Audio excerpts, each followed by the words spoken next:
First comes the Vanguard, unstoppable tank. Then comes the second, attacking the flank.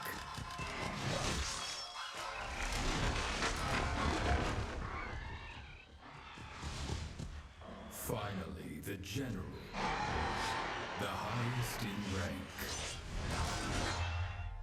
A trio of blades, swift as a gale.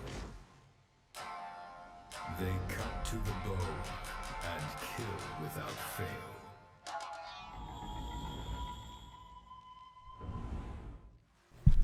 Hello ladies and gents, boys and girls, Dougs the Dig Gets. It's your man Zach 908, aka the Dig Dug himself, and today we're playing Monster Hunter Rise, and we're going to be fighting the great Izuchi, and I'm going to try my best to give you guys a couple of tips and tricks and things you need to know when it goes to fighting the great Izuchi, so that way you can go through here, plow him right on down, and get some really nice armor from him.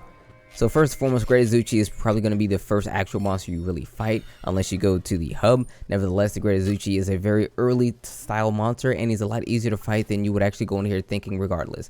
He likes to be amongst his friends. He is a great monsters. You like to be amongst their friends, their constituents, their subjects, if you will, and he is no different. What really stands him out from the previous ones, though, is that he likes to attack with them. It's actually really amazing. If you've seen in the amazing video that was just posted a second ago, well, the intro, they attack in unison. So one will attack, the other will attack, or they're all attacked together. It's a really coordinated strike of attacks. And quite frankly, the Great Izuchi is probably the first great monster to really do it to this degree. There's been previous ones that have been able to do it, but nevertheless, the Great Izuchi is what we have at hand right now.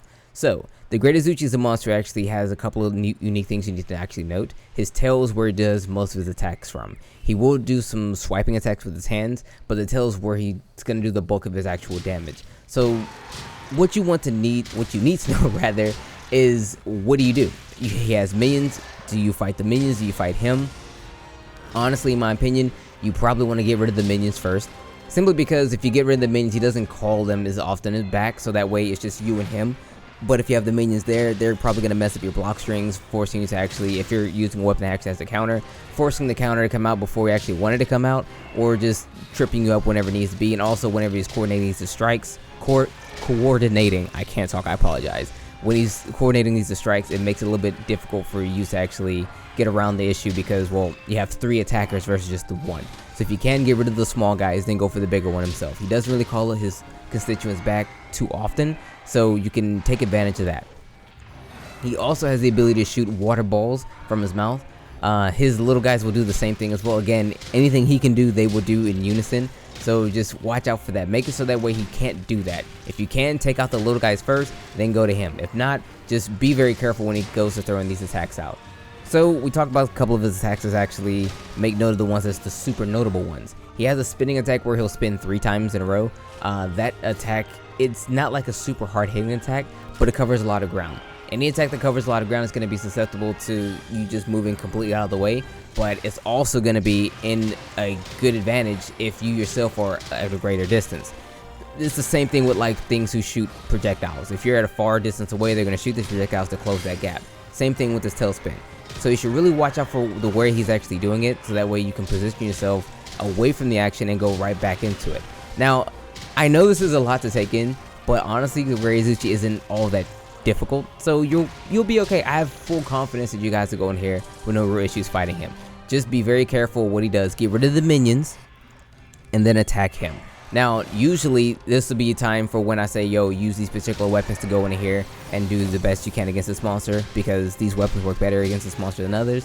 But it's just the Great Izuchi. You go in here with whatever you're really comfortable with, and you should walk out on top. Now, you do have your Silkbind attacks, so don't forget to use those if you're really notable for using them. I recommend you use them, because any advantage you can get over on the Great Izuchi is going to be great, and it's going to make the fight a whole lot less difficult.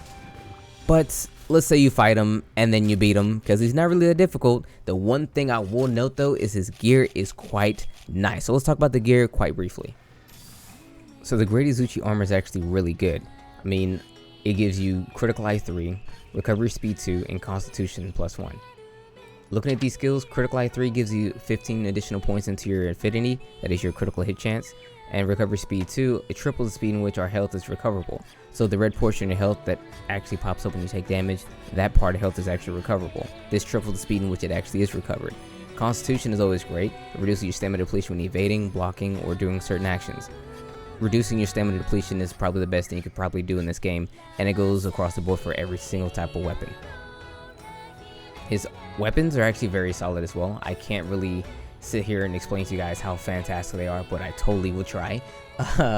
Early on in this game, it's actually very nice to get some green sharpness weapons, especially with some affinity to them. His weapons do give green sharpness. Now, mind you, they do have a couple of caveats. There's certain ones you need to actually look out for. For example, if you're going to make the Izuchi tree, if you just get the Izuchi Blade 1 or Izuchi whatever called 1, it will not give you the green sharpness. It's just an Izuchi weapon. You need to upgrade that weapon with the great Izuchi parts, making it Izuchi whatever is called 2. That's when you get your affinity, and that's also when you get your green sharpness. Certain weapons like the lance, for example, doesn't have that. It goes straight to Wind Thief Lance, and that's where we automatically get our affinity and our sharpness as well. So look at that, and it's a great way to actually come out with some really early green sharpness weapons with some nice affinity. Fantastic stuff.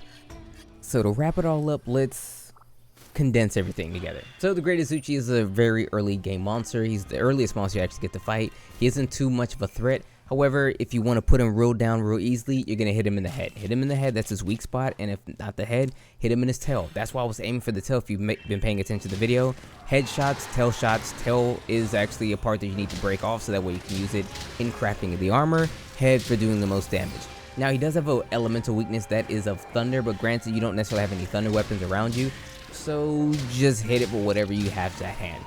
Now, outside of that, he does have his minions. You do want to take care of the minions if they're giving you a lot of trouble. Take care of them first, and then go after Great Izuchi all by himself. He himself isn't too tough, but he's much easier to fight when he doesn't have the assistance of his little minions, because they can really throw off your tempo when it comes to fighting, because, again, with their unison attacks, they're slightly coordinated attacks, and they're slightly skewed attacks, meaning one little attack, and then the other little attack, and then the Great Izuchi will attack. Staggering out the time in which they do attack can really put you in a catch-21 situation. So if you can minimize that, you'll be in the best of actual hands. So with that being said, everyone, that is the Great Izuchi. He isn't super tough, but hey, he's a fun monster to fight. I love him, honestly. I really do. Make his gear. His gear is fantastic. I mean, it's honestly very good. Some of the best great gear I've had in a long time. And I've been playing the game for a very long time, and I haven't seen gear this good since at least maybe Great Jackie. Speaking of Great Jackie, where's my mans? Please, Capcom. Anyway, guys, it's been your boy. Take care. I'm going to rapid fire a bunch of these videos out, so if you're like, well, Dak, there needs to be more detail in some of these things, and you're kind of just flying through them, well, honestly, essentially, I am. But I promise you guys, I'm going to give you guys the best information I totally can from the jump, so that way it's super useful to you all. I won't go into super great detail until I at least slow down on some of these videos, but since it's day one of the game being out, I'm pushing out as many of these as I can, because I can't really progress too far in the game until I knock out a bunch of these videos. So I want to progress far in the game, so I have to knock out a bunch of videos, you know what I mean? Nevertheless, anyway, guys, it's been your boy Dak908, aka the Dig Dug himself. But before we go, I have a Discord server, so if you want to actually hunt with me, play with me, talk to me, or whatever, join the Discord server. It's me and a whole bunch of other really cool guys who will assist you in the hunts, or just for there to hang out, you know what I mean? It's just us gamers being gamers. But if you don't want to join the Discord server and you want to follow me on Twitter, Twitter's a great place to be because it keeps you up to date on what I'm streaming, what videos I'm uploading, and just whatever random stuff I'm talking about at the time. So all these things will be in the description. If you find them to be interesting at all, they're there for your enjoyment, I suppose. But with that being said, everyone, for real this time, it's been your mans. May the desire sense of forever be in your favor. Take care.